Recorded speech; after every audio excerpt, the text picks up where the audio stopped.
राम राम. मी advocate Ramesh Rajurkar Nandigram news चॅनलवर आपलं हार्दिक स्वागत करतो. आजचा विषय आहे की आता हे आपलं जीवन जे आहे धकाधकीचं झालं आहे, त्याप्रमाणे आपल्याला सगळ्याच गोष्टीच्या प्रत्येक व्यक्तीला मानसिक ताण झालेले आहेत.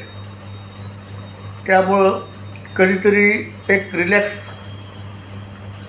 पिरियड मिळावा या दृष्टिकोनातून ख्रिसमसच्या सुट्ट्या होत्या 5 दिवस आणि नवीन वर्ष ह्या सगळ्याचा योग साधून येळेगाव येथे मी गोंदवलेकर महाराज, रावसाहेब शेवाळकर आणि तुकाराम महाराज, सद्गुरू वामनानंद महाराज यांचं चरित्र पोथींचं पारायण केलं मी. त्यात दुग्ध शर्करा आयोग म्हणजे येळेगाव येथे सप्ताह होता.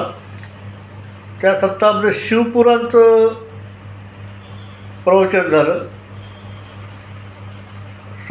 दुपारी 2 ते 4, 6 ते 7 हरिपाठ होता आणि 8 ते 10 कीर्तन होतं. हा पण ऐकण्याचा मला लाभ मिळाला.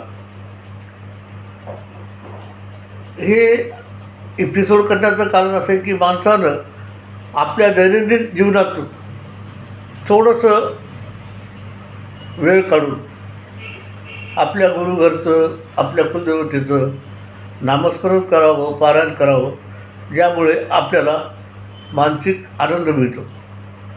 आणि जो मानसिक आनंद मिळतो तो बहुमूल्य आहे.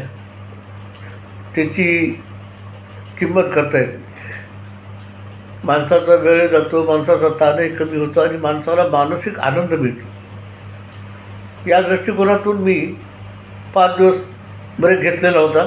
त्यामुळं माझं कोणतंही एपिसोड मी पब्लिश केलं नाही. तरी आपल्याला जय श्रीराम.